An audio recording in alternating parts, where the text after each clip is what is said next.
শিক্ষকতাই জীৱনৰ ব্ৰত হিচাপে মই 1992 চনত ৰহমৰ উচ্চতৰ মাধ্যমিক বিদ্যালয়ৰ সৰ্বাংগীন উন্নতিৰ কাৰণে ডিব্ৰুগড় জিলা প্ৰশাসনৰ দ্বাৰা আয়োজিত 61 সংখ্যক শিক্ষক দিৱসত ৰহমৰীয়া উচ্চতৰ মাধ্যমিক বিদ্যালয়ৰ অধ্যক্ষ শ্ৰীযুত হিৰণ্য কুমাৰ দত্তই কীৰ্তি শিক্ষকৰ সন্মান বুটলি ৰহমৰীয়া উচ্চতৰ মাধ্যমিক বিদ্যালয়ৰ লগতে বৃহত্তৰ ৰহমৰীয়া অঞ্চললৈ গৌৰৱ কঢ়িয়াই আনিছে। তেখেতৰ দায়িত্ববোধ, কৰ্তব্যপৰায়ণতা তথা সবল নেতৃত্বতেই বিদ্যালয়খনে সকলো দিশতেই আগবাঢ়িবলৈ সক্ষম হৈছে। তেখেতৰ নেতৃত্বতেই বিদ্যালয়খনৰ চৌহদ চালে চকুৰোৱা হৈ উঠিছে।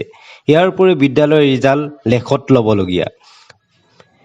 শিক্ষকতাই জীৱনৰ ব্ৰত হিচাপে 1992 চনত তেখেতে মদাৰখাট SRC উচ্চতৰ মাধ্যমিক বিদ্যালয়ত শিক্ষকতাৰ জীৱন আৰম্ভ কৰিছিল।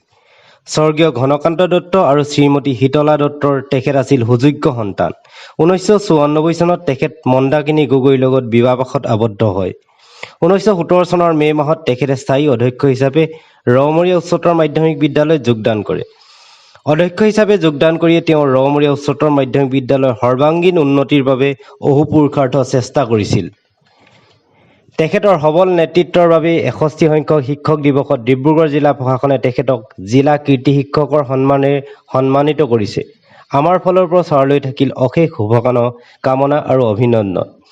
ছাৰৰ নেতৃত্বতেই ৰহমৰীয়া উচ্চতৰ মাধ্যমিক বিদ্যালয় জাকত জিলিকা হৈ উঠক। ভিডিঅ'টো আৰম্ভ কৰাৰ আগতে আপোনালোকক এটা ইনফৰমেশ্যন দিবলৈ আগবাঢ়িছোঁ। ডিব্ৰুগড় টাউনত যিসকল ৱৰ্কিং ওমেন বা গাৰ্লছ ষ্টুডেণ্ট থাকিবলৈ আহিব তেওঁলোকৰ এটা লেডিজ PGৰ প্ৰয়োজন হ'ব আৰু PG বিচৰা বৰ্তমান কঠিন কাম। আৰু PG এটা মই ইনফৰমেশ্যন আপোনালোকক দিবলৈ আহিছোঁ। PGটো হ'ল আচাৰ্য ladies PG east Milan Nagar নিয়াৰ চন্দ্ৰকান্ত BEd কলেজ আৰু ডিব্ৰুগড় জিলা হাউচিং বৰ্ডৰ অফিচ আছে তাৰ কাষতে। আপোনালোকে ইয়াত কি ফেচিলিটি আছে জানিবলৈ বিচাৰিব। ইয়াত ফেচিলিটি আছে 24 ঘণ্টা ৰানিং ৱাটাৰ এণ্ড ইলেক্ট্ৰিচিটিৰ ব্যৱস্থা হ'ব, 24 ঘণ্টা ৱাইফাইৰ ব্যৱস্থা আছে আৰু এটেষ্টেড বাথৰুমৰ ব্যৱস্থা আছে। আৰু ইয়াত খৰচটো বেছি নহয়, মন্থলি লোডিং আৰু ফুডিঙৰ 6000 টকা। আপোনালোকে যোগাযোগ কৰিব পাৰে আচাৰ্য ladies PG east Milan Nagar Dibrugarh. 61 সংখ্যক ডিব্ৰুগড় জিলাৰ কেন্দ্ৰীয় শিক্ষক দিৱস উপলক্ষে কীৰ্তি শিক্ষকৰ বঁটা পাইছে আৰু সেই বঁটা পাই ছাৰে আমাৰ আগত দুআষাৰ ক'ব বুলি আহি উপস্থিত হৈছোঁ। শিক্ষকতাই জীৱনৰ ব্ৰত হিচাপে মই 1992 চনত মদাৰখাট সীতাৰাম চৌখানী উচ্চতৰ মাধ্যমিক বিদ্যালয়ত শিক্ষক হিচাপে প্ৰথম জইন কৰিছিলোঁ। তাতেই মোৰ ৰমাই কৰ্দমাম গাঁৱত মোৰ জন্ম আৰু প্ৰথম কৰ্দমাম গাঁৱৰ প্ৰাথমিক বিদ্যালয়ত শিক্ষা গ্ৰহণ কৰি মদাৰখাট SRC উচ্চতৰ মাধ্যমিক বিদ্যালয়ৰ পৰা প্ৰৱেশিকা পৰীক্ষাত উত্তীৰ্ণ হৈ ডিব্ৰুগড় কানৈ মহাবিদ্যালয়ৰ পৰা স্নাতক ডিগ্ৰী লাভ কৰোঁ।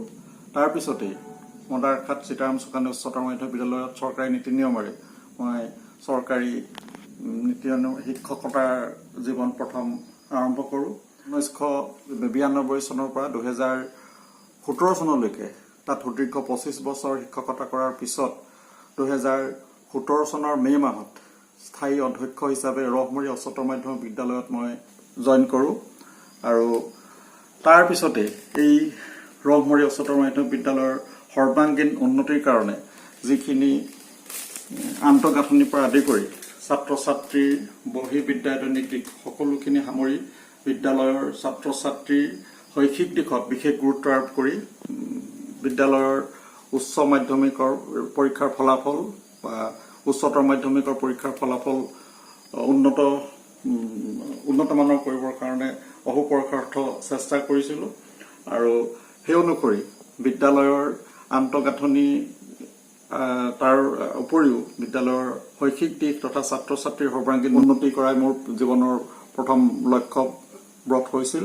আৰু সেই অনুসৰি আজি এই 61 সংখ্যক শিক্ষক দিৱসত ডিব্ৰুগড় জিলাৰ এগৰাকী কীৰ্তি শিক্ষক হিচাপে মই পুৰস্কাৰ লাভ কৰি পাই নিজকে গৌৰৱবোধ কৰিছোঁ। আমাৰ বাইদেউ আছে আমাৰ ছাৰৰ লগতে, আমি এই সম্পৰ্কত আমাৰ বাইদেউকো দুআষাৰ ক'বৰ বাবে মই অনুৰোধ জনাওঁ। ধন্যবাদ ৰিজু। 1994 চনত মই ছাৰৰ যেতিয়া সহধৰ্মিনী হিচাপে অংশগ্ৰহণ কৰিলোঁ তেতিয়াৰ পৰা মই ঘৰখনৰ কাৰণে যথেষ্টখিনি কষ্ট কৰিছিলোঁ। পৰিয়ালটো যাতে উন্নতিৰ পথত আগবাঢ়ি যায়, ঘৰখন কেনেকৈ উন্নতিৰ পথত আগবাঢ়ি যায়। এগৰাকী গৃহিণী হোৱাৰ উপৰিও এগৰাকী আদৰ্শ নাৰী হিচাপে মই যিখিনি পাৰোঁ ছাৰক যথেষ্টখিনি সহায় কৰিছিলোঁ। লগতে মোৰ নিজৰ পৰিয়ালটো তথা শহুৰ শাহুৰ জা ননদ দেউৰ যিমানখিনি আছে সকলোৰে মৰম চেনেহে পৰিয়ালটো আগুৱাই নিবলৈ চেষ্টা কৰিছিলোঁ। চাকৰিয়ে যথেষ্ট নহয় বুলি জীৱনৰ ভাবি নিজৰ পৰিয়ালটো আগুৱাই নিয়াত সময় দিব পাৰোঁ, সেই নিমিত্তে মই যথেষ্টখিনি কষ্ট কৰি আজি এই লক্ষ্যত উপনীত হৈছোঁ। আৰু ছাৰৰ এই সাফল্যত আজি মোক অতিশয় আনন্দিত কৰিছে। এই মুহূৰ্তত ছাৰলৈও অশেষ ধন্যবাদ জ্ঞাপন কৰিছোঁ। ধন্যবাদ। আৰু ছাৰে আমাৰ এই কৃতি শিক্ষকৰ সম্বন্ধত কিছু আমাৰ উপহাৰ পাইছিলে, সেই উপহাৰবিলাক মই এতিয়া ছাৰক কিছু দেখুৱাবৰ অনুৰোধ জনাম। ছাৰে এবাৰ অলপ দেখাই দিব। এয়া ছাৰৰ সম্বৰ্ধনা পত্ৰ, সুন্দৰভাৱে লিখা আছে, খুব ধুনীয়াকৈ দিছে। আৰু লগতে আমাৰ এয়া ছাৰৰ কিছু উপহাৰ, এইখিনি বস্তু আমাৰ ছাৰে পাইছিল আৰু কিছু পাইছে। এয়া মই আপোনালোকক দেখাব বিচাৰিম। এয়া কিছু গ্ৰন্থ আছে, লগতে গামোচা আছে। এয়া আমাৰ ছাৰৰ সম্পৰ্কে আজি আহি কিছু কথা আমি গম পালোঁ, গতিকে খুব ভাল লাগিলে। এনেদৰে ছাৰে ভৱিষ্যতে আগুৱাই যাব।